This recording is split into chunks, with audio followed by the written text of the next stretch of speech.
जय माता दी। नव दुर्गा नवरात्रि में माँ दुर्गा के प्रथम स्वरूप श्री शैलपुत्री जी की उपासना विधि। श्री दुर्गा का प्रथम रूप श्री शैलपुत्री है। पर्वतराज हिमालय की पुत्री होने के कारण यह शैलपुत्री कहलाती है।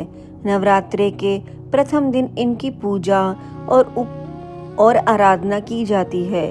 गिरिराज हिमालय की पुत्री होने के कारण भगवती का प्रथम स्वरूप शैलपुत्री का है, जिनकी आराधना से प्राणी सभी मनोवांछित फल प्राप्त कर लेता है। माँ शैलपुत्री दाहिने हाथ में त्रिशूल और बाएं हाथ में कमल का पुष्प लिए अपने वाहन वृषभ पर विराजमान होती हैं। नवरात्रि के इस प्रथम दिन की उपासना में साधक अपने मन को मूलाधार चक्र में स्थित करते हैं। शैलपुत्री का पूजन करने से मूलाधार चक्र जागृत होता है और यहीं से योग साधना आरंभ होती है, जिससे अनेक प्रकार की शक्तियां प्राप्त होती हैं। माँ दुर्गा की उपासना का पर्व शरद नवरात्र प्रतिपदा से नवमी तथा सनातन काल से मनाया जाता है। शरद नवरात्रि का प्रतिपदा से माँ दुर्गा की उपासना का पर्व शरदीय नवरात्र प्रतिपदा से नवमी तक सनातन काल से मनाया जाता रहा है। आदि शक्ति के हर रूप की नवरात्र के 9 दिनों में पूजा की जाती है।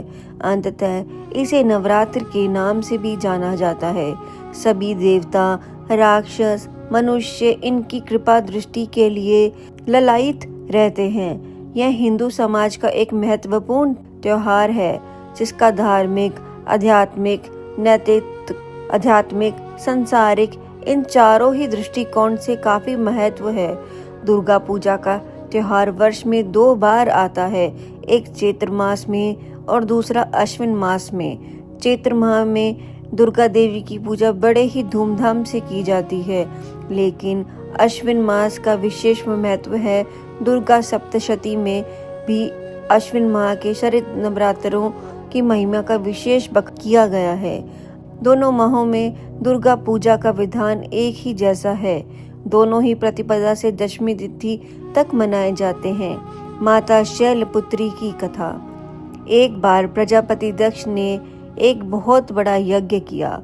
इसमें उन्होंने सारे देवताओं को अपना अपना यज्ञ भाग प्राप्त करने के लिए निमंत्रित किया, किंतु शंकर जी को उन्होंने इस यज्ञ निमंत्रित नहीं किया। सती ने जब सुना कि उनके पिता एक अत्यंत विशाल यज्ञ का अनुष्ठान कर रहे हैं, तब वहां जाने के लिए उनका मन विकल हो उठा। अपनी यह इच्छा उन्होंने शंकर जी को बताई। सारी बातों पर विचार करने के बाद उन्होंने कहा, प्रजापति दक्ष किसी कारणवश हमसे रुष्ट हैं। अपने यज्ञ में उन्होंने सारे देवताओं को निमंत्रित किया है, उनके यज्ञ भाग भी उन्हें ही समर्पित किए हैं, किंतु हमें जानबूझकर नहीं बुलाया है, कोई सूचना तक नहीं भेजी है। ऐसी स्थिति में तुम्हारा वहां जाना किसी भी प्रकार श्रेष्ठ नहीं होगा। शंकर जी के इस उपदेश से सती का प्रबोध नहीं हुआ। पिता का यज्ञ देखने वहां जाकर माता और बहनों से मिलने की उनकी व्यग्रता किसी प्रकार भी कम न हो सकी। उनका बल प्रबल आग्रह देखकर भगवान शंकर जी ने उन्हें वहां से जाने की अनुमति दे दी। सती ने पिता के घर पहुंचकर देखा कि कोई भी उनसे आदर और प्रेम के साथ बातचीत नहीं कर रहा है। सारे लोग मुंह फेर कर खड़े हैं। केवल उनकी माता ने ही स्नेह से उन्हें गले लगाया। बहनों की बातों से व्यंग और उपहास के भाव भरे हुए थे। परिजनों के इस व्यवहार से उनके मन को बहुत कलेश पहुंचा। उन्होंने यह भी देखा कि वहां भगवान शंकर जी की प्रति तिरस्कार का भाव भरा हुआ है। दक्ष ने उनके प्रति कुछ अपमानजनक वचन भी कहे। यह सब देखकर सती का हृदय शोम, गालीन और क्रोध से भर उठा।